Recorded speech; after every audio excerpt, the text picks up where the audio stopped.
हा जो चळवळीकडे आलेला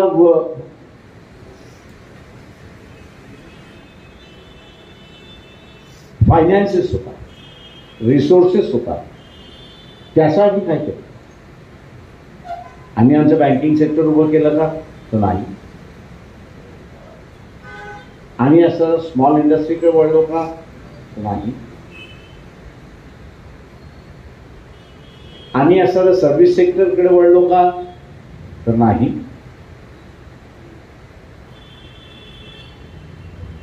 आम्ही असं बाबासाहेबांनी हे करून दिलेलं सॅलराइज क्लास मधला असणारा जो अधिकाराचा मी असणारा म्हणतो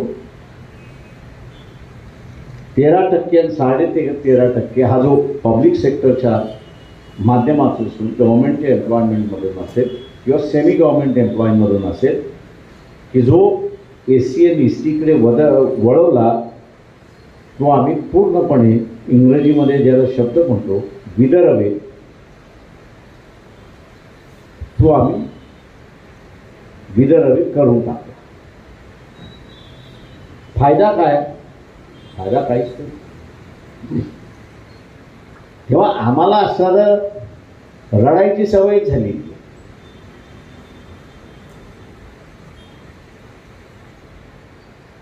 विजय डॉक्टर्स आहेत, त्यांनी स्वतःचे हॉस्पिटल्स बांधलेत, त्यांचं मी असणारा आभारी आहे,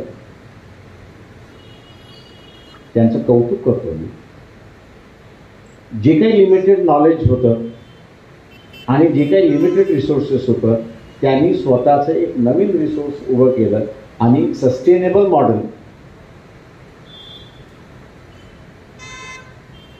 ॲटलिस्ट डॉक्टरी पेशेमध्ये आम्ही सस्टेन होऊ शकतो आणि आम्हाला सस्टेन करू शकतो हे त्यांनी सिद्ध केलं. त्याच्याबद्दल मी त्यांचं असणारं कौतुक करतो.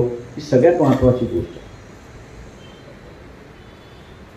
त्यांनी सिद्धता दाखवली. पण अशी गोष्ट इथल्या इंजिनियर्सनी केली का? नॉलेज त्यांच्याकडे होतं, रिसोर्सेस त्यांच्याकडेही गेली होती, नाही असं नाही. त्या सेक्टरमध्ये त्यांनी असताना काही केलं का? आता आपल्याला काही केलेलं दिसत नाही. आणि कारण का? तर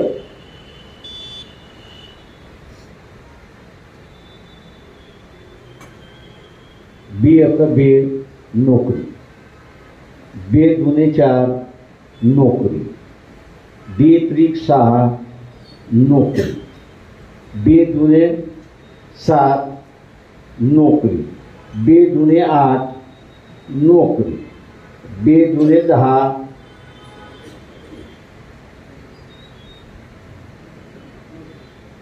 नोकरी. हे आमचे मेंटल सेटअप.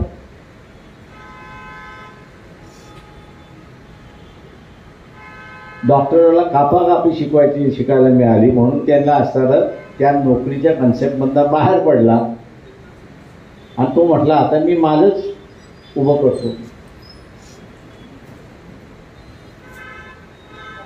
हा जो मेंटल सेटअप, म्हणून मी म्हटलं की विदर्भ आता हा जो क्लास आहे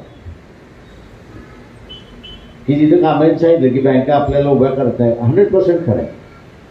त्यांचं स्टेटमेंट 100% खरं आहे, खोटं नाही का? पण सरप्लस रिसोर्सेस आपल्याकडे आहेत की नाही? पण त्या सरप्लस रिसोर्सेस मधला हा जो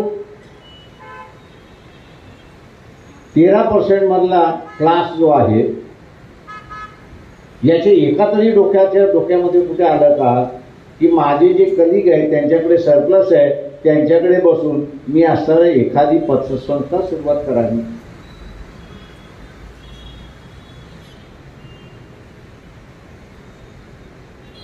आणि आम्ही आम्हाला स्वतःला क्रांतिकारी म्हणतो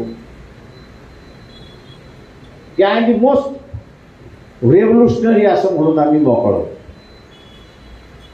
आम्ही शब्दाचे रेव्होल्युशनरी आहोत, ॲक्शनचे रेव्होल्युशनरी नाही, हे आपण लक्षात घेतलं. ॲक्शन करायचं म्हटलं की दुसऱ्याने कोणीतरी केलं पाहिजे आणि आम्हाला वाढून आणून दिलं पाहिजे. ही आमची मेंटॅलिटी आहे.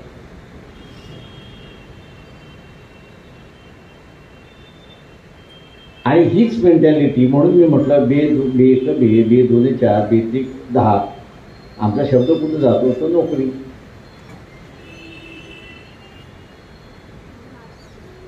त्यावेळेस तुम्ही म्हणाला की आता असताना अनसिक्युरिटी आली आहे. माझ्या दृष्टीने अनसिक्युरिटी आलं त्याचं स्वागत करा. वाईट आहे, मला मान्य आहे त्याच्याबद्दल वाईट आहे, पण ती जाणव तर द्या इनसिक्युरिटी काही आहे.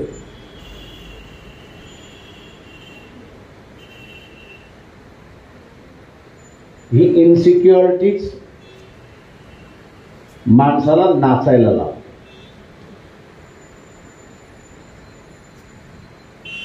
ही इनसिक्युरिटीच माणसाला असणारं काहीतरी करायला लावते. तुमचे फिगर्स बरोबर आहे. 2 रिलिजियस ग्रुप्स, बुद्धिस्ट घेतले अनएम्प्लॉयमेंट 8%, मुस्लिम घेतले तर अनएम्प्लॉयमेंट 2%. त्याचं कारण मांडलं असतं तर अधिक चांगलं झालं असतं असं मी त्या ठिकाणी म्हणतो.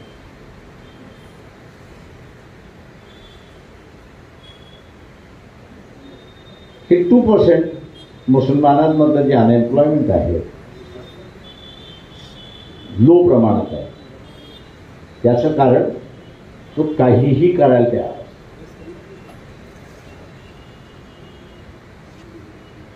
तो काहीही करायला तयार आहे. आणि जो फुगीर आंबेडकरवादी म्हणायला तयार आहे त्याला फुगीर म्हणतो. तर त्याला धड आंबेडकरवादही कळलेला नाही आणि धड त्याला त्याची क्रांती कळलेली नाही. तो व्हाईट कॉलर नोकरी काय पाहिजे तर व्हाईट कॉलर.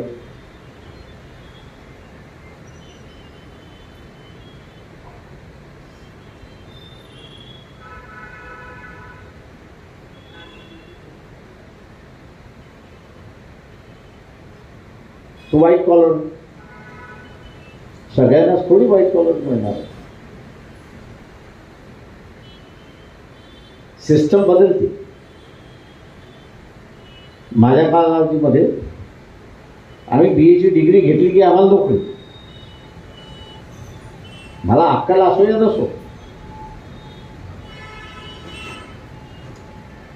कारण का व्हेरियस सेक्टर्स मधलं एक्सपान्शन होतं. बँकिंग सेक्टर सांगितलं पण नॅशनलाइज झाली होती. हेल्थ सेक्टर असताना वाढत होतं. सोशल सेक्टर असताना वाढत होतं. त्याच्यामुळे ते सगळं वाढणारं सेक्शन मेंटेन करण्यासाठी माणसांची गरज होती. आणि त्याच्यामुळे ज्याला डिग्री लागली तो नोकरीला लागला.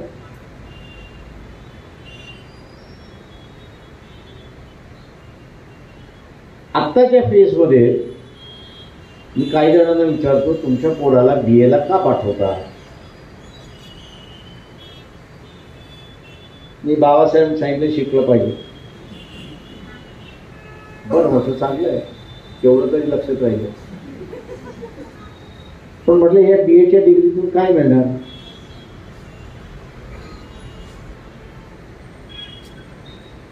आज त्या BA च्या डिग्रीमधून काय मिळणार.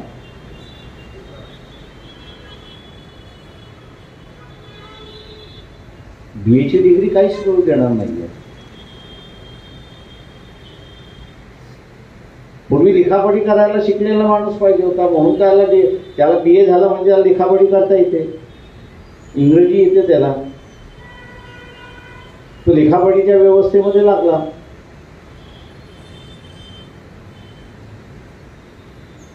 नंतर वेगळ्या सेक्टरचं एक्सप्लोजन झाले आणि ते म्हणजे ITचं एक्सप्लोजन झाले. ते अजूनही वाढते.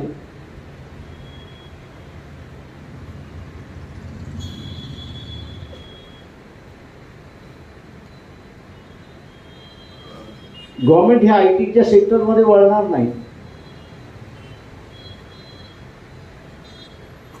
किंवा आत्ताचं असताना सगळं शिक्षण क्षेत्र हे आयटीच्या याच्याकडे जे वळवलं पाहिजे होतं, म्हणजे जे BAचं शिक्षण आहे त्याच्यामध्ये असताना इन्फॉर्मेशन टेक्नॉलॉजीचे काही विषय घेऊन ते मॉडर्नाइज करण्याची असणारी जी गरज होती ती नाही, होणार नाही. आणि का होणार नाही, तर आयटीच्या सेक्टरमधलं जे एक्सप्लोजन आहे, एम्प्लॉयमेंट आहे, त्याचा तुम्ही हिस्सा बनता. कारण का तुम्ही हिस्सा बनलात तर पुन्हा मी जसं म्हणालो की 13% सॅलराईज क्लासच्या निमित्ताने पब्लिक एक्सचेंजरच्या याच्या होता कळत न कळत एक आरक्षण आलं. सॅलराईज क्लासचं जे आरक्षण आलं ते पुन्हा आयटीच्या सेक्टरचा विद्यार्थी जो आहे तो पुन्हा इथला असणारा इकॉनॉमीवरती आपला हातभार ठेवणार.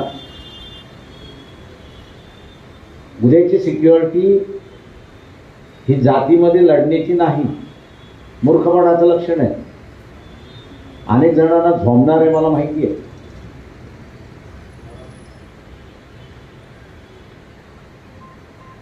म्हणून मी म्हटलं असताना की ब्रिटिशांच्या कालावधीमध्ये एव्होल्युशन ऑफ प्रोव्हिन्शियल फायनान्स हे जर आपण असताना बाबासाहेबांचं वाचलं तर त्यांनी ॲडमिनिस्ट्रेटिव्ह फायनान्स याच्यावरती असताना प्रचंड मोठा जोर दिला.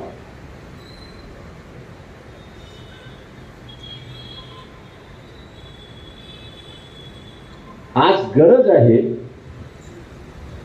की त्याच ॲडमिनिस्ट्रेटिव्ह फायनान्सचा पुन्हा हे करून आम्ही या देशाच्या मार्केट इकॉनॉमीवरती आमचा वजन किती आहे आणि दुसरा गव्हर्नमेंट एक्सचेंजवरती आमचा कंट्रोल किती, आज तो लढा आहे.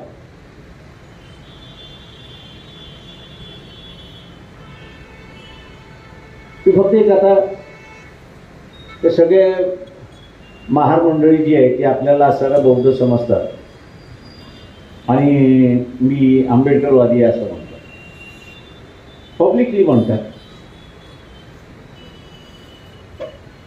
पण किती खरे आहेत ह्याच्याबद्दल मला डाऊटफुल आणि शंका राहिलेली आहे.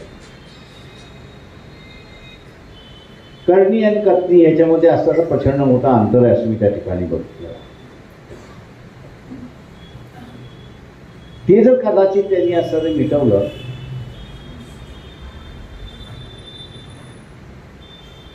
तर इथे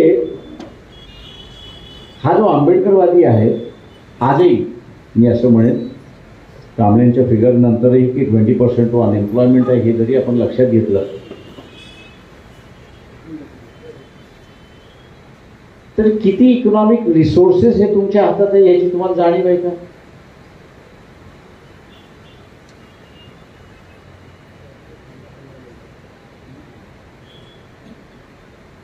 किती रिसोर्सेस तुमच्या हातात आहे, कदाचित ह्याची जाणीव असतील तर वडापाववाल्यांच्या पाठीमागे लागला नसता.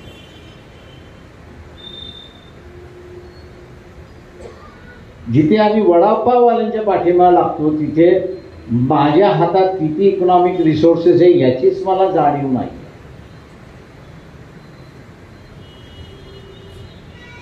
आणि हे सगळ्यात मोठं दुर्दैव आहे असं मी त्या ठिकाणी मानतो.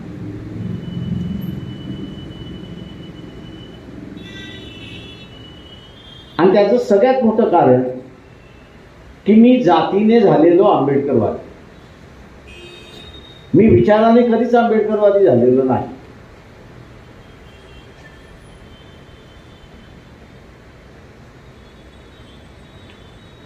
मी विचाराने आंबेडकरवादी जर झालो असतो तर मला कटोरा घेऊन कोणाच्या दारापुढे उभं राहण्याची गरज नाही. एवढी मोठी इकॉनॉमिक पॉवर आज माझ्या हातामध्ये आहे.